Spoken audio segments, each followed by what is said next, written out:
All right, a quick video on some tips on installing your dash that you receive from Vintagedashes.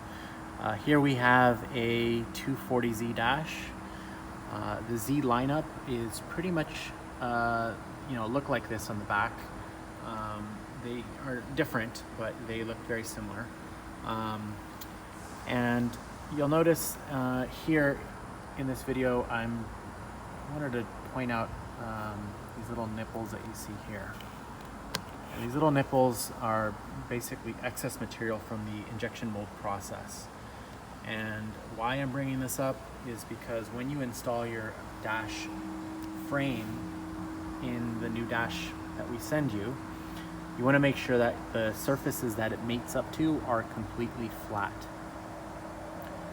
Usually the manufacturer is really good on removing those little nipples, but when I was going through this dash before I boxed it back up, I noticed that the nipples were there, and I figured it was a good opportunity to do a quick video on some tips to make the whole install process easier. You'll also notice that there are metal tabs, and these metal tabs are there just as the factory did. They have holes, and these holes are where the original hardware are going to go into. And we'll do a separate install video, but this video is just to show you the nipples and how to clean them off. Usually what I use is just a razor blade. I go and I knock them off, make them flat. As you can see here, I removed already two just to show you what they look like. They're very easy to remove. And that's pretty much it. Just make sure that when you install your dash that the surfaces are completely flat, and when you install the dash you want to make sure that everywhere is nice and tight, because that's how it was from the factory.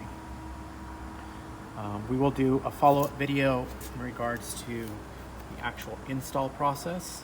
We'll do maybe a short video and then a longer version, maybe 15 minutes, 20 minutes, however long it takes to get this thing in. It doesn't usually take that long, but when you're actually doing a video, it may take a little bit longer just to talk about all the different things. But yeah, that's it. We just wanted to share that information. If you do see that, don't be alarmed. Just take a razor blade to them and knock them off.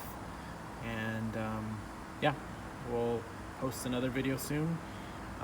Comment below, and if you are looking to buy a dash, look us up on social media, Vintagedashes. We're on Facebook, we're on Instagram, and if you just Google search us, you'll find lots of write-ups and what people have said about our dashes. Thanks again, and thanks to everyone who has purchased a dash. See you soon.